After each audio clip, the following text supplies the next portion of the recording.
இப்போது ஆவாரம்பூ சீசனாக என்னென்னு தெரியல, ரோட் சைடு மரத்துலலாம் நிறைய ஆவாரம்பூ அழகாக பூத்துருந்துச்சு. சரி கொஞ்சம் மட்டும் பறிச்சுட்டு போகலாம் அப்படின்னு சொல்லிட்டு கொஞ்சமாக தான் எடுத்துகிட்டு வந்திருந்தேன். ஏன்னா எனக்கு ஆவாரம்பூ எப்படி இருக்குன்றது கன்ஃபார்மாக தெரியாது. கடையில் தான் நான் நிறைய டைம் வாங்கியிருக்கேன், காய வச்சுலாம் வைப்பாங்கள்ல அந்த மாதிரி வாங்கியிருக்கேன்.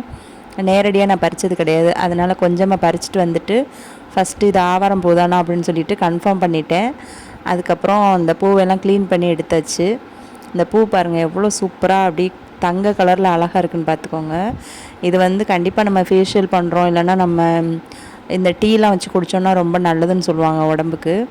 அதுக்கப்புறம் அந்த ஆவாரம் பூவை வந்து நல்லா தண்ணியில் போட்டு க்ளீன் பண்ணிவிட்டு அது சுத்தமாக தண்ணி இல்லாமல் புழிஞ்சு எடுத்தாச்சு.